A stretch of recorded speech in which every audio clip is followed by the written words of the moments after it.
Right. Good evening, everyone. This is Kanishk and Shubham from XLRA Jamshedpur. We are first year students in the business management program, and today we have a special session with Mr. Rahul Shukla, who is the convener for the XAT 2025 exam. Thank you for doing this with us, sir. Thank you. Thank you, Ganesh, and thank you to you too for inviting me for this small little talk. I'm sure the kind of questions we are going to ask will definitely will benefit our listeners.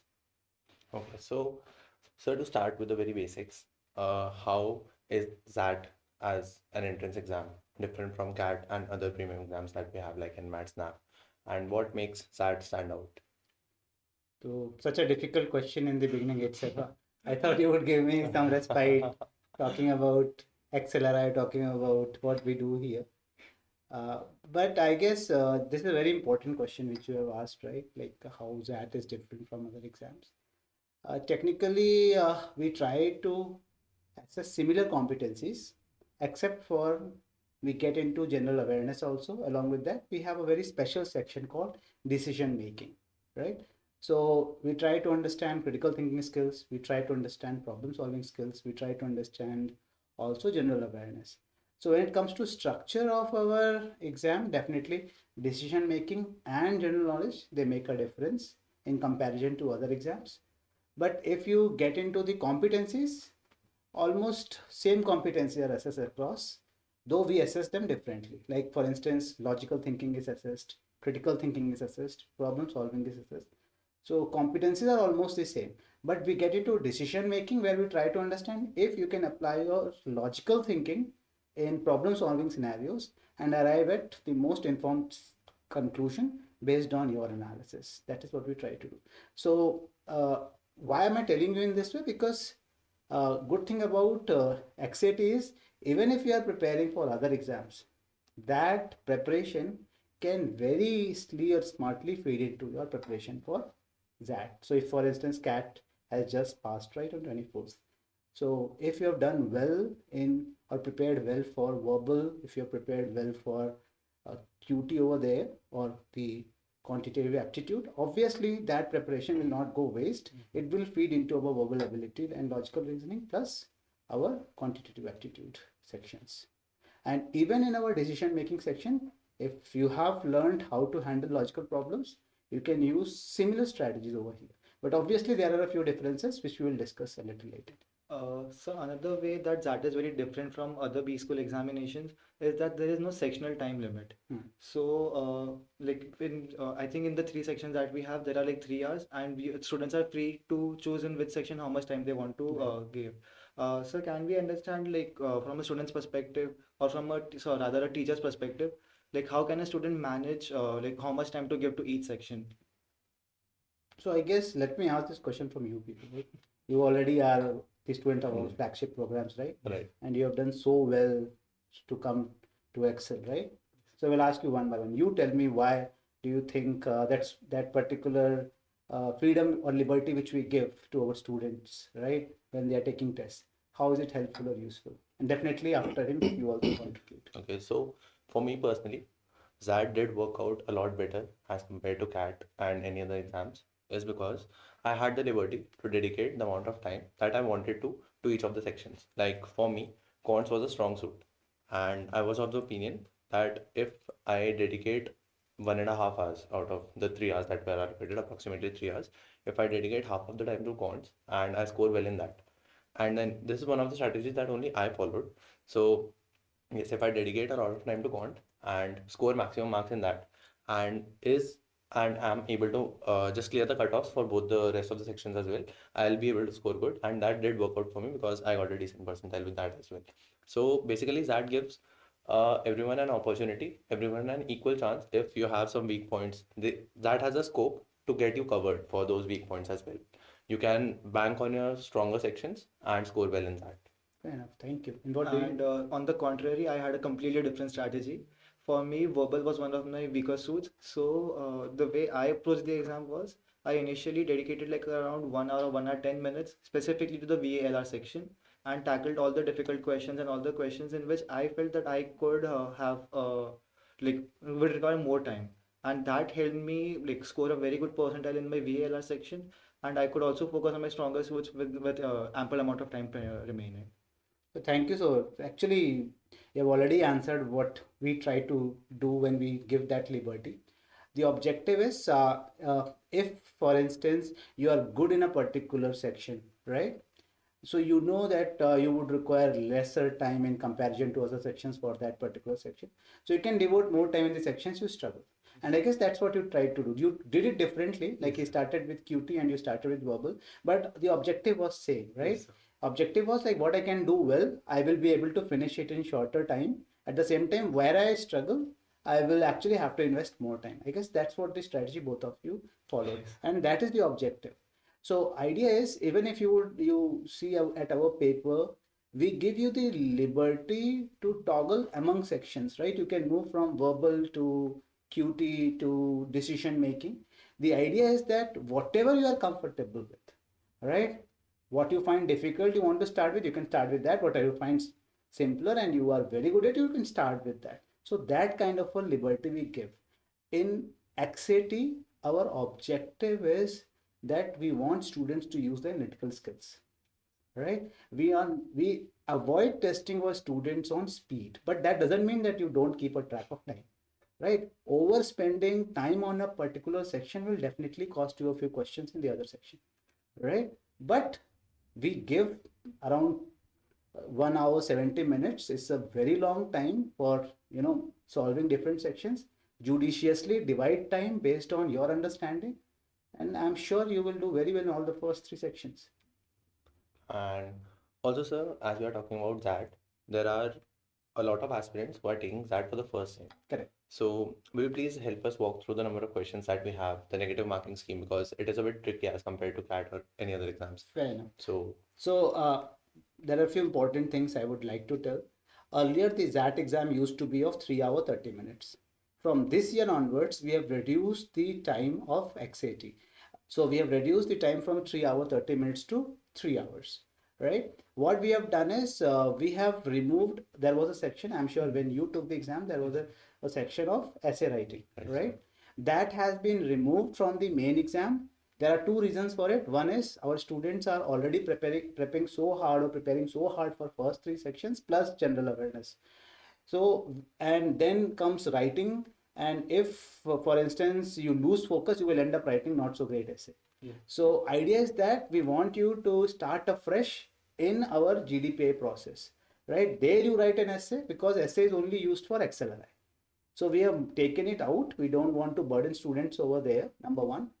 So that time which was invested for writing essays has been saved. And number two, we have also reduced the number of questions in our general knowledge this year. Earlier there used to be 25 questions. From this year onwards, we have reduced 25 questions to 20 questions. 12 current affairs questions and 8 static GK questions. So general awareness is of 20 questions. Other than that, when it comes to quantitative aptitude, right? In that, we have 28 questions. When it comes to verbal ability and logical reasoning, we have 26 questions. And decision making, as usual, has 21 questions, right? 7 stems with 3 questions each. So it adds up to 21. So this is the structure. 170 minutes for first 3 sections, quantitative aptitude, then verbal ability, then DI, plus 10 minutes for general awareness. So this is the structure which has been modified from this year so that students can finish exam in 3 hours. We have not reduced the time which they used to devote for the first 3 sections, but definitely because we have removed essay from the main exam, it would save time. And the simple reason for it is that our exam falls in January, and in eastern states and in northern states, you know that evening falls early, right? So if currently in Jamshedpur at 5, it's already dark. So, and lots of, people come from far off places to take exam, and our exam is now in the post lunch session. Therefore, we have made this change. That is a really very thoughtful change, genuinely. Sir, another thing that you mentioned in the GK section, there will be 12 questions based on current affairs and 8 static GK questions. Is there any topic that current aspirants should look on when it comes to current affairs, like while prepping for the GK section particularly? That's a good question, and In most of the MBA entrance exams, general knowledge is not tested, right? We test it because we want, it's not that we want you to be very good at, we don't want a person to be, very good at quiz and all. It's not as the objective. If you're good at, quizzes and all, it's good. It's actually an advantage to us too. But that's not the objective. We want to understand if a student who is preparing for B schools or who wants to come to a B school, has this person kept his ears and eyes open for the entire year to understand what is happening? We don't want very specific information about some era, right? Medieval age or modern age or ancient age. We want you to be aware of what is happening around you. If you have kept your ears and eyes open, like for instance, Olympics happened, right? Or for instance, something happened, World Cup happened. You need to be aware of what happened, who did what in sports or in politics, or how India did when it comes to, for instance, a G20 summit. Those little things you need to be aware of. If you have kept your ears and eyes open for last 1 year, that will be enough for you to answer to the current affairs questions. When it comes to static GK, there also we don't want you to get very deep into, for instance, history, geography. Definitely regular awareness of geography is important, right? Like for instance, you take the case of India. Lots of people struggle to answer to this question, like how big is India? India is the 7th largest country in the world when it comes to area, but on a world map it looks so small. So these facts we should know, right? So if you are aware of this, it will help. So my suggestion would be that keep your ears and eyes open. And good thing about this current generation is they have access to all the good devices, internet, so they are aware, right? They have good understanding. So just towards the end, you try to understand what has happened in last 1 year and some knowledge about history, geography, politics, which is important for us to know, right? Like for instance, it is important for us to know when we got independence, right? It's important for us to know when Constitution was written. It's important to know, for instance, how many birth centuries do we have as a nation, right? They are actually something which give us a lot of pride, right? So the things of national pride or anything related to us as a nation, they are definitely important for us to be aware of. So that is what you have to focus when it comes to static GK. Right, sir. This would definitely help the students to tackle GK. So another section that stands out in that exam is decision making, as we talked about GK. So for decision making, do we have some specific tactics, or how should a student go about tackling decision making? So I initially also mentioned, first thing is students should not get worried or scared of decision making. See, XAT exam is not at all designed to put pressure on students. So this year also we did difficulty analysis of each question and tried to understand which questions were attempted more and which questions were attempted less. Because we want to help students with the questions they like to attempt. We don't want to scare them, right? Realize, for instance, we added a lot of data to a question and students didn't like that question.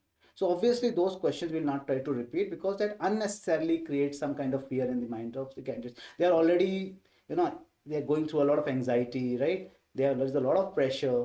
When you are on the other side, I'm sure when you were also preparing, there's a lot of uncertainty which keeps creating fear, anxiety, and we don't want to add to the fear and anxiety of candidates. So idea is that we want to keep the paper simple, not ambiguous. I will not get into easy or difficult. We want to reduce ambiguity so that they can handle. When it comes to decision making, most of us struggle for a simple reason, because there is no way to understand how to tackle this particular section, right? So first suggestion would be that please go through our previous year's decision making question papers, right? Our website has question papers, and even lots of other platforms have copy of our question papers. Please solve. That will give you an understanding. One small tip that would help many, I'm sure many of you will be able to handle that on your own. But again, one important tip is whenever you are solving a problem, you have to understand where you are using your knowledge and where you are using the information of the context, right? Sometimes you have lived that situation as a, for instance, as a professional because you have worked in a similar industry, or you have lived that situation and there you did something very ideal. But in this situation, A protagonist may not be able to take your approach because the kind of resources available in this situation are not same as you had. So you have to put yourself into the shoes of a protagonist in a situation. Try to understand what is available. Based on that, you decide on a solution.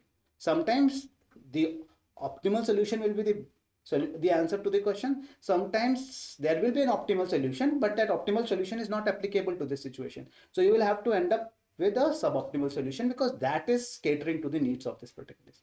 So your assumptions, biases, experiences should guide you, but they should not color your decision. You have to understand the context and think like a person in the situation. I guess if you keep this in mind, you will be able to handle decision making. Right. So keeping our own biases out and basically stepping into the shoes of the protagonist is something that people should look forward I to. would say don't shut your biases because sometimes biases also help. Keep a check on them. They should not dominate when you are taking a decision. And further, sir, in the business, in the decision making section, is there any sort of context that people need to look out for? Like earlier, it used to be about business decision making section, and now, like, has it been expanded to all sorts of decision making sections, or the context has remained the same? Okay, so I guess I am in this but in admissions team for many years now, and I have seen an evolution of our question paper. Uh, Earlier there were hardcore business contexts, but now we have started giving those contexts which we face on a day-to-day basis. If we have not faced, definitely we have come across, right? So you don't require any specific knowledge to answer those questions. You have to use your common sense. But again, I would say even if you have lived similar situations, you don't have to bring knowledge directly from there to solve these problems, right? Try to understand the context.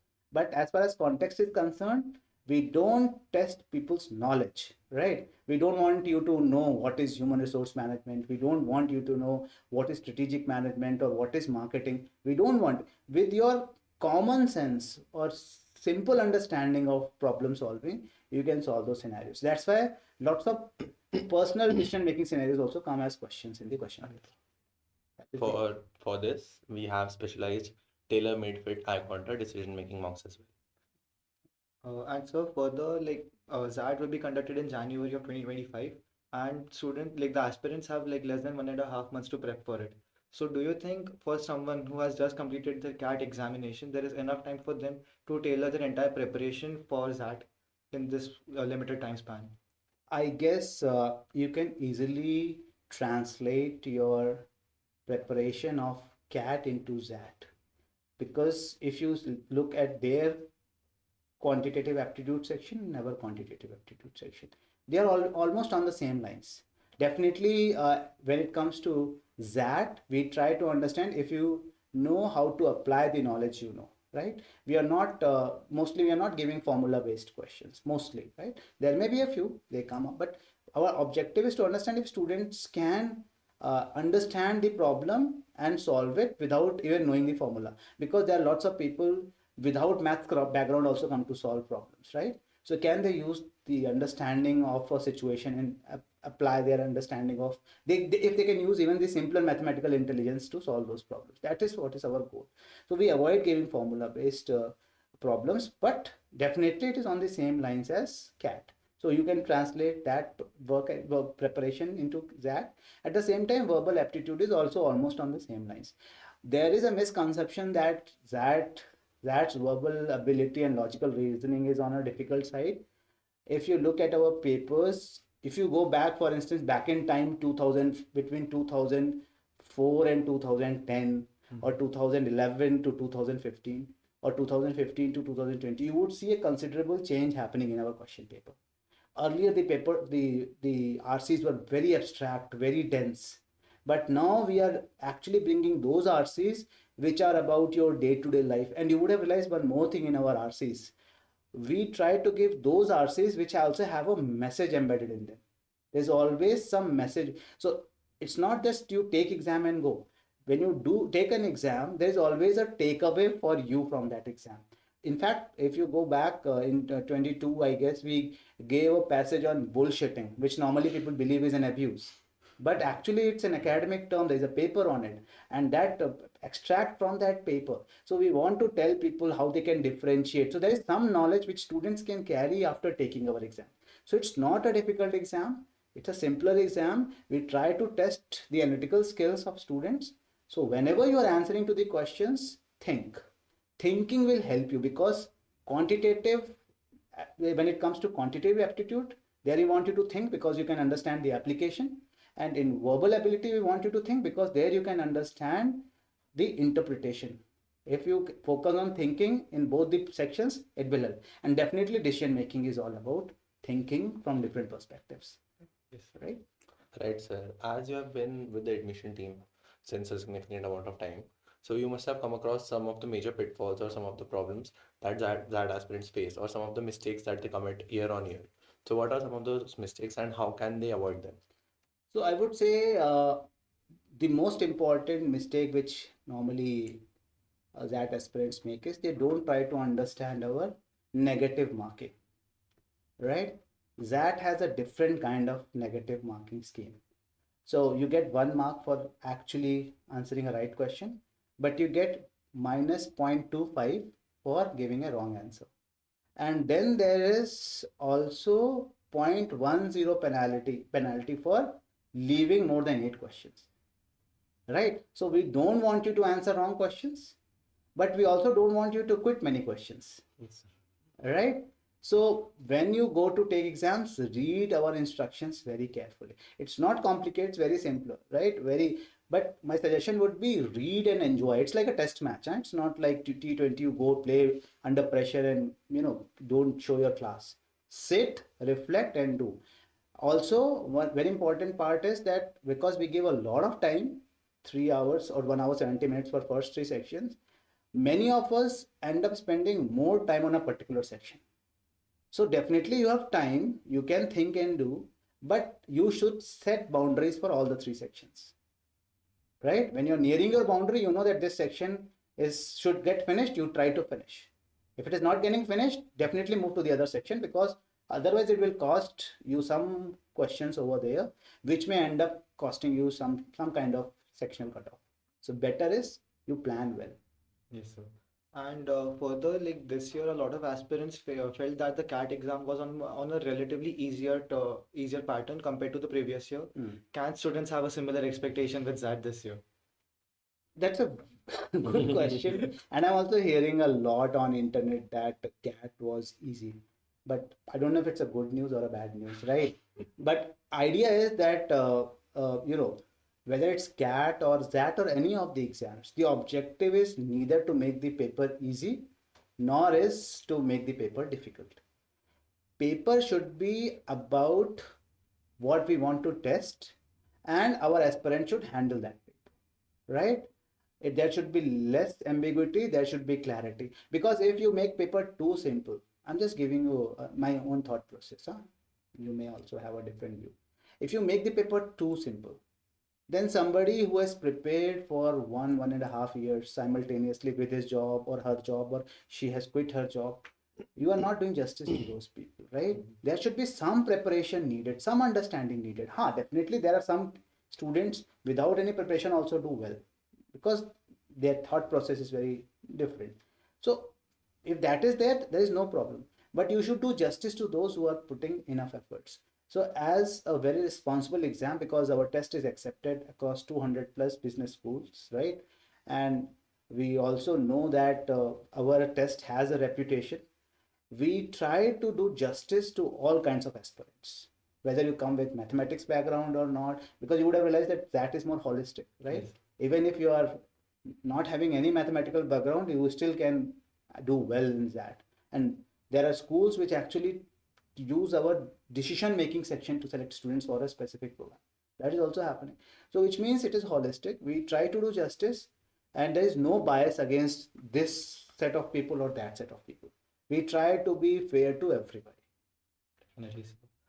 So moving from the XAT exam, as we transition towards XLRI, can you please describe the different sort of courses that we have at XLRI?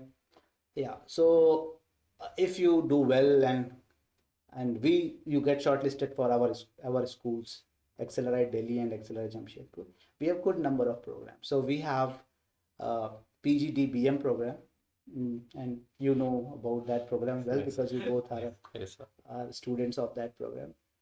At XLRI, we have 4 sections in PGDBM, right? If you go to Delhi, similar program is run, and there we have 3 sections, right?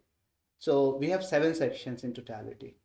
Why am I saying 7 sections? Because admissions are common and also placements are common, right?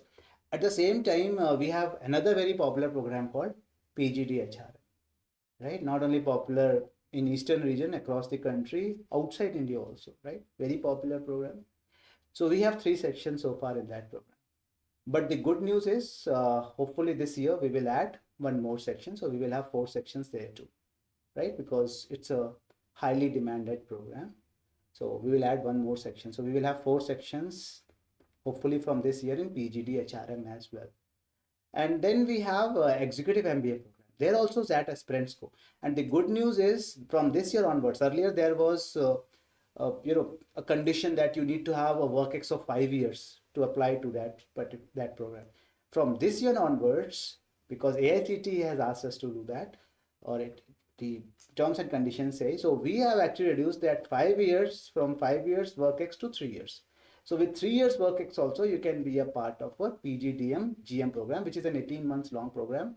You come, stay for a year, finish, and then you do some part of it as an employee also to a company, and then next year you get graduated. So these programs are quite popular. And other than that, we have lots of B schools, popular B schools, which have similar programs. So if you take that, they are also giving you access to their programs. Definitely so. Also, sir, as we talked about XLRI and the various courses that they offer, that it offers, so what does XLRI as an institute look for in a candidate? Right. So I guess you guys should tell why you are selected for this program. All right. But if you look at it from my perspective as a convener, you would have realized that unlike other B schools, XLRI tries to look at an individual as an individual, right? Definitely, there are different parameters on which students are assessed. Your that score is there, your academic background is there, your work experience is there, right? Or if you have done anything as an extracurricular activity or extra academic activity, that those things are also counted. But you would have also realized that people who have not done very well in their, for instance, in their academic performance in the past, they have also come to XLRI. People with WorkX, amazing WorkX are at XLRI. People with no WorkX are also at XLRI, right? So you would have realized that there is something which is going on in selection process. You are not aware, but you see a lot of diversity in class. You realize, oh, come on, a person with English literature background is sitting in a business management classroom, right? And he's competing with you. He's as good as you people are. How come that is happening? So there are certain skills we look forward to, certain competencies we look forward to, right? I cannot reveal those competencies because those are actually that's a very confidential information. But obviously, an ideal candidate should be who can think on the move, who can pivot, who can generate or come up with ideas even when he or she doesn't have any understanding of it. Creativity is important, critical thinking is important, logical way of thinking is important. We are not looking for right solutions, we are looking for how you're approaching a problem.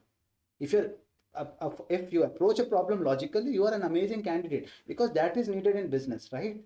If you are a normative person, then anybody can be normative. You listen to instructions and do. But when there are no instructions, it's a clean slate, and you create instructions and solve a problem, and then you just rub it off and again start with something new without any prior information, and you will do wonders.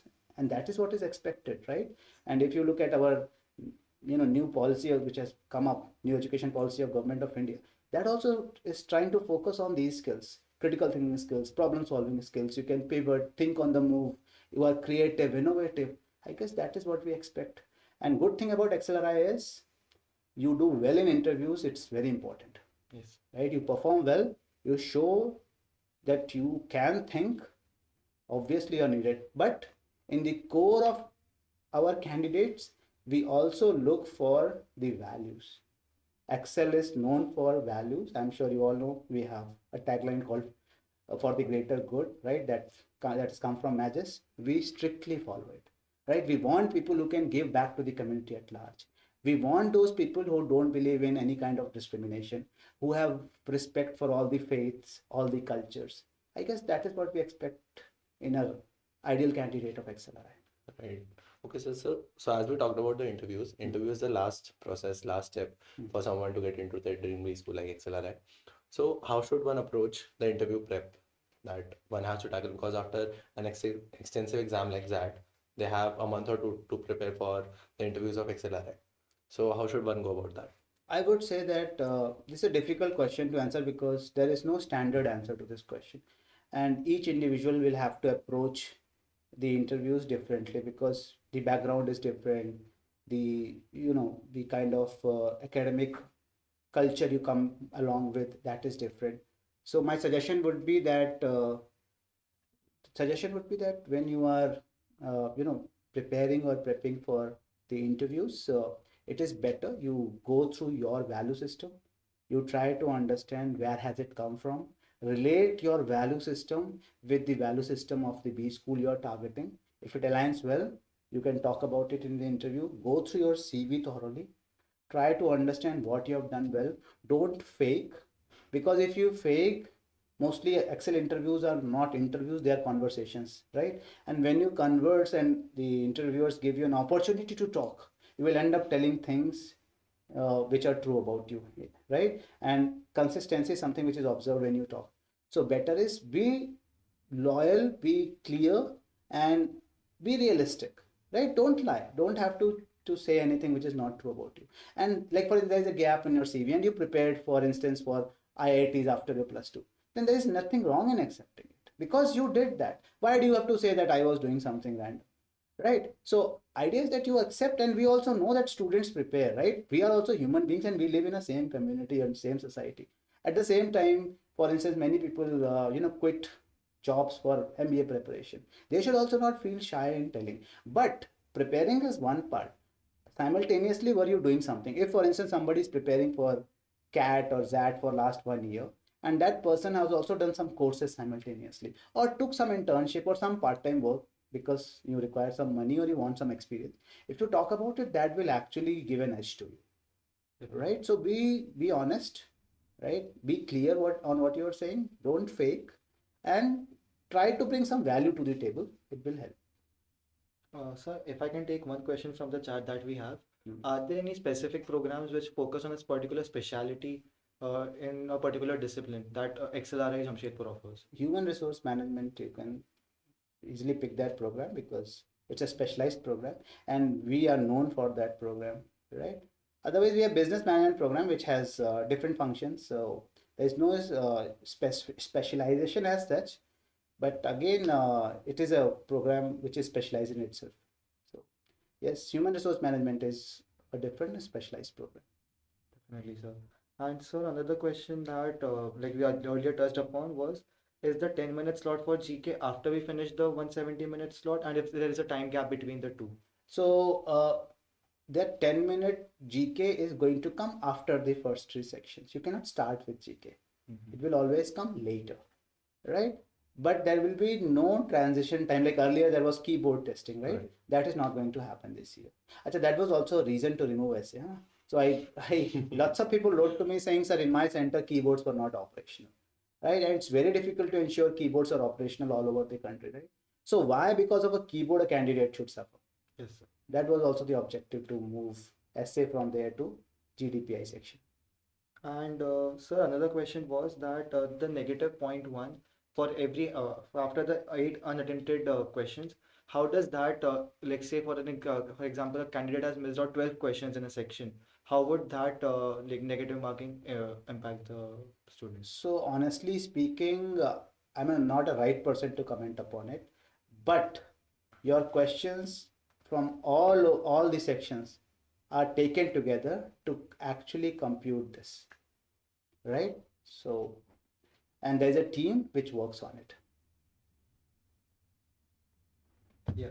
And another thing that that is asked here, is there any way a person can prep for the essay writing? But as you mentioned earlier, the that section has been completely scrapped off. Not strapped up. It has moved to GDPA. So, Yeah. what can one do to prepare for essay writing in the GDP as well? Will the topics be abstract? Will the So topics be normally like? you are given a topic on the spot to write, right? Again, I'm reiterating here, we are not testing knowledge even when you are writing, right? It's not that we want you to write a lot about economics or lot about politics or a lot about something related to engineering. That's not what we expect. Whatever you are writing about or in or around that topic, is it logically structured? What you are saying, do you have any evidence to substantiate? If not evidence, how you are putting reasons to substantiate your argument? And if you have drawn some inferences, are they coming from some data? And if you are putting your own opinion, are you putting it as an opinion or fact or data? If you are putting your opinion as data, then you are making a mistake. So that clarity of argumentation should be there when you're writing your essays. Yes, sir. And so there is also a question, rather a comment. If you can spare like a minute or two, describing about the XLRI culture for the general audience. I guess you guys know better, right? Yesterday only we finished our very important event, Ensemble Valhalla, right? I was also related to it, right? And you guys are also related to it. So there are lots of things which happen which are common across, but if you look at XLRI as a school, we are the first business school, and lots of events which are organized by XLRI. They started, so those events were actually I would say that let me put it in a different way. They triggered similar events in different B schools later. For instance, the perfect example is there is a very famous event called Maxi Fair, which is a marketing fair. And it is so popular that lots of B schools actually have used that model to start a similar fair because it's a research kind of an event, right? And same is with other events. So XLRI believes in innovation. It gives students enough space. Students here also, if you talk to anybody on campus, we call ourselves family, right? Students can bump into professors, they can talk to anybody, right? There is no arrogance, right? Faculty entertains students. I'm sure you all know that, right? You can walk into, I was on phone and you guys bumped into my office, right? So that's how XLRI is. And even people come to our homes, right? They call and say, we want to have coffee, sir, can we come? This is the kind of culture we carry. And definitely we keep humans above anything and everything. That is what we are known for. Yes, sir. And another question, which is again focused on that, are there any sectional cutoffs and are there any sectional specific resources that are available? So, see, you guys are sitting for iQuanta here, right? So definitely you can have access to those resources.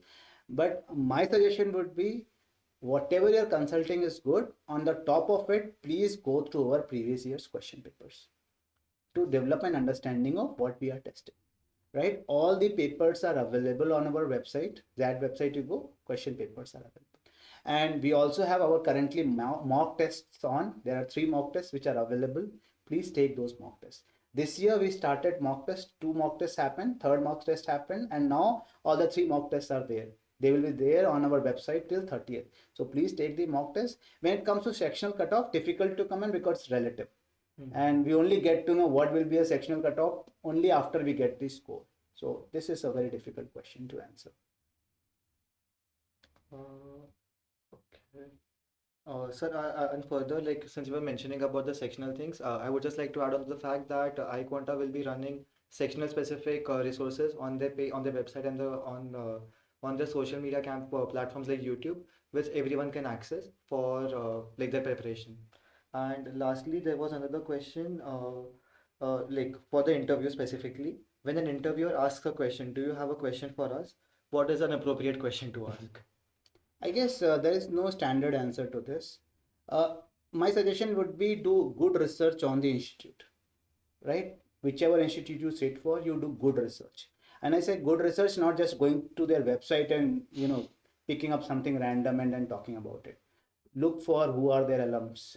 Look for how they are doing, how they are contributing, what is their NIRF ranking, or what are their other rankings, why they are known. Every school has something core which makes it very popular, right? You can ask something around these lines, and they're interesting. Why? Because if you ask about Excel alums, I would love to talk about our alums who are doing wonders. Like if you say, sir, I like Leena Nair, we would love to talk about her because she is a brand, right? If you talk about the Bata CEO, we would love to talk about, because that person is our alum.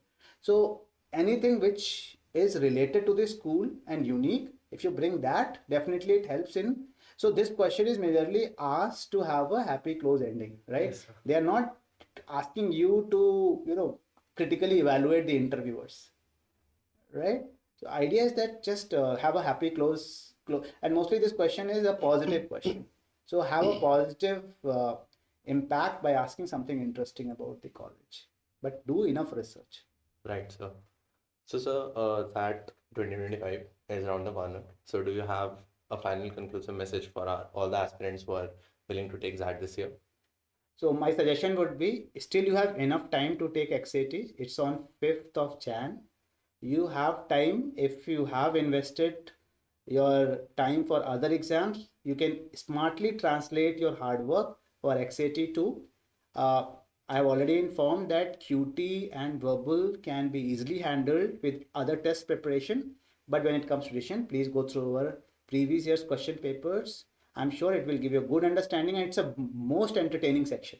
I'm sure you would have enjoyed that section, right? So, definitely. Yeah, and at the same time, keep your ears and eyes open for general knowledge. Don't worry, right? There's a famous line from a famous poem which says that they are also served. It's a John Milton's line. They are also served who stand and wait. So don't compare yourself. Keep putting your best efforts. Don't have over expectations from yourself. Have realistic expectations. Put your best efforts, and then wait. Good things happen to all the good people. So you all will be in amazing places in the near future. Thank you so Thank much, you sir. so Thank much you for so that. much for your time. Thank you so much for this valuable insights. I hope that aspirants must have got a lot of information, a lot of new information, and a lot of insights regarding how to approach XAT 2025. Wishing you all the very best. Thank you so much, Rahul sir. Thank you. Thank you. Pleasure.